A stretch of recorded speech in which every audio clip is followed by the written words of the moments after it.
Okay, y'all, I'm here.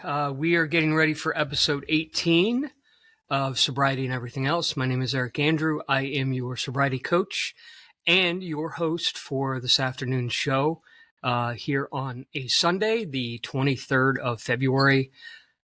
And I'm triggered.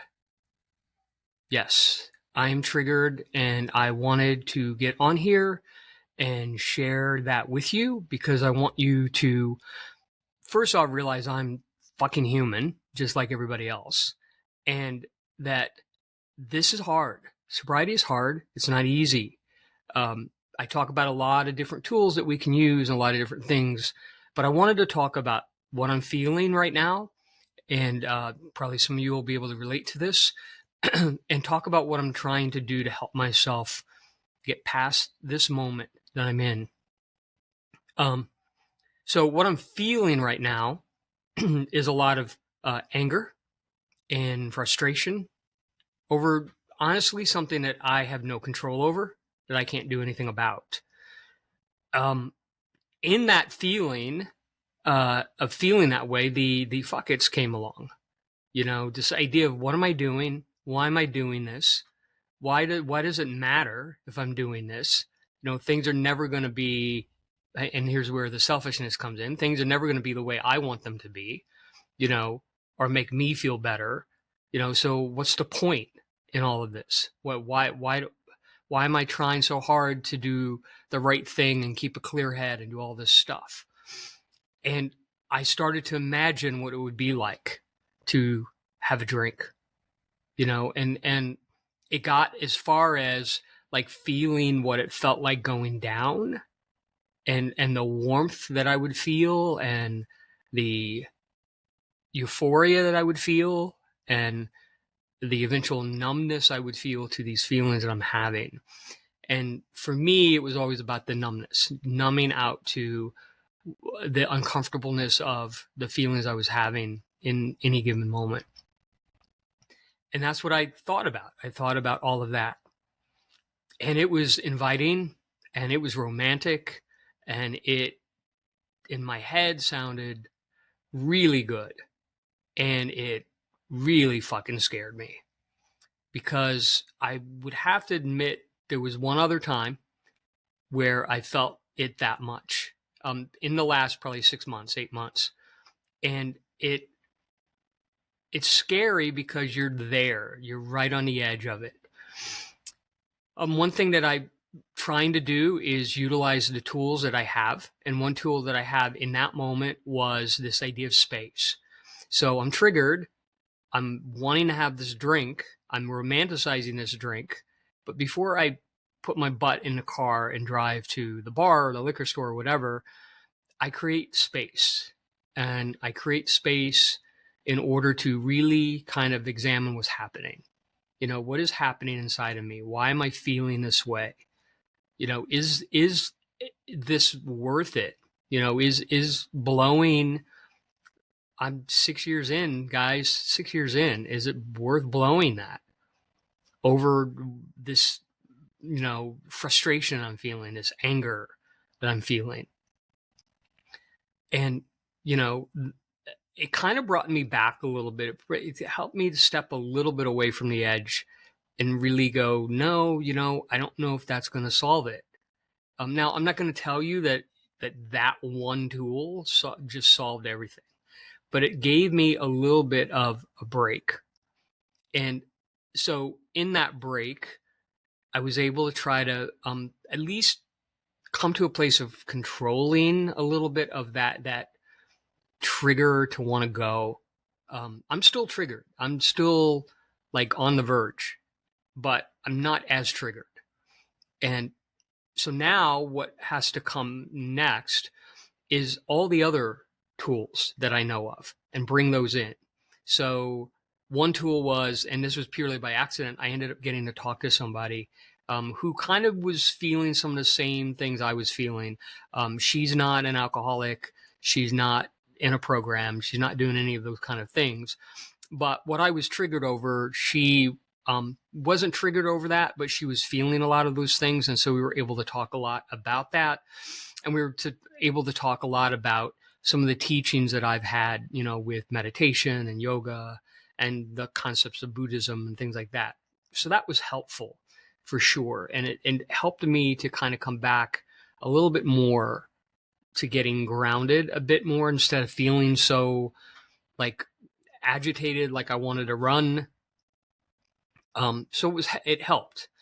I had to run an errand this morning that helped a little bit, but I was still feeling it. I was still feeling kind of agitated. And one thing that actually helps me, and probably you guys are going to laugh, but one thing that helps me is sometimes a really sweet, sugary thing.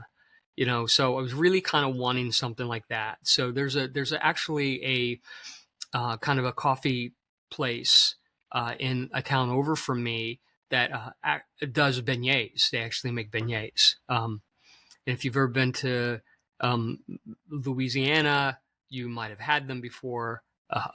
Cafe Du Monde in New Orleans is like the place to go for beignets. But they're real sugary, sweet, and they come out warm, like a warm donut, or a warm cookie type of feeling. So you had that warmth and you had that sugary feeling. And I had that with a latte, and it helped a lot. Just kind of to indulge in that decadence of some sugar, right? And if I'm gonna put things in order of badness, right? I'm not saying having sugar is the greatest thing in the world to have, but if I'm gonna weigh that against putting alcohol in my system or another drug in my system, I'm gonna go for the sugar first. That would be the goal, right? That's kind of the goal. So that helped a little bit. I mean, I was still feeling kind of down, but it helped a little bit. I still kind of wanted to run. I wanted to burst. And so, it was on the agenda to do today. And I ended up moving up, going to the gym. So I went ahead and went to the gym, and I worked out. I walked on the treadmill. Then I went and did some weightlifting, which was really helpful. It really kind of helped get rid of some of that anxiety that was building up in my system. And, just to have to, focus in on doing an exercise and things like that. I did a lot of stretching, a lot of yoga stretching, and that really helped as well. Just getting my body moving and kind of getting the anxiety and the angst and all that stuff that kind of builds up, that kind of leads to this explosion, right, of a trigger, getting that out, that energy out of me, was really helpful. It helped a lot. And, so I got done with that, and I'm here, and I wanted to jump on and tell you all of this stuff, because one of the things that I want this to be for us is a place that I can come and certainly talk about different things that are helpful, different things to think about, different growth things that happen during our recovery or within our recovery. But I also want to talk about the things that aren't always so good, the things that do happen. And one of the biggest things that does happen is triggers will happen. You may go a long time. I went for a long time without a trigger, probably a good year and a half. I've had two really big ones in the last, probably 4 months. I said 6 earlier, but it's actually, as I count, it's 4 months. 4 months, two big triggers. Kind of scary that it's happened so close. But there's also been a lot of change happening in my life. Some of it chosen and some of it not. And just managing through that and trying to figure out how I can approach that and deal with that is important.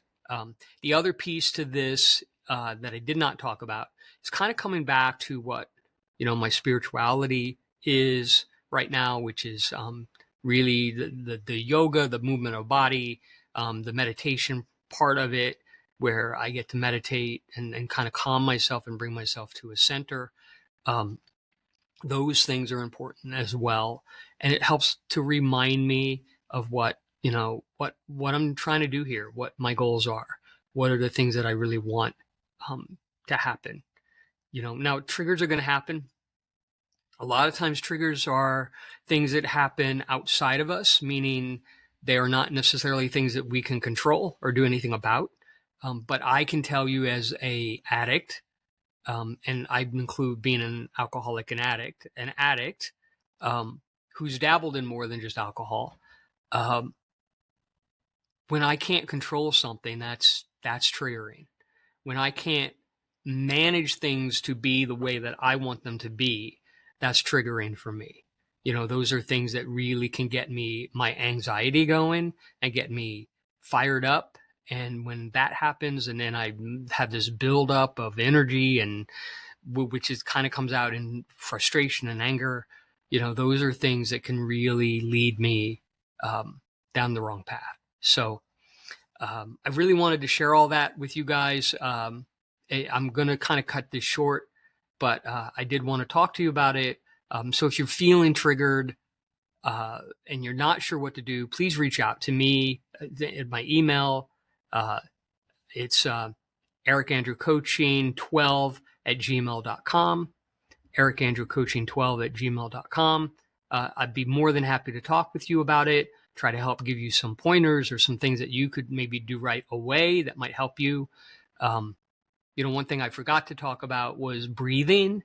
One of the things I really try to do, especially at the gym, was really breathe and pay attention to my breath and kind of follow it all the way down, which is very much a mindfulness thing and a kind of a meditation / yoga thing, but it's helpful. It's very helpful. And that was part of my gym routine today. And I really allow myself to stay in that moment of breath. So breath is important as well. So I just want to throw that in as I'm kind of signing off here.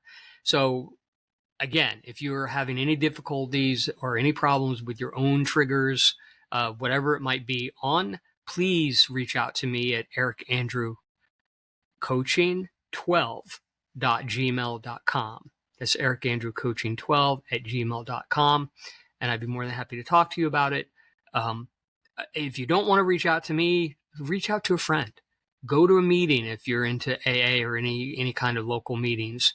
Call somebody up, maybe somebody that's not in any kind of program, but somebody who's close to you, knows you, that can help you.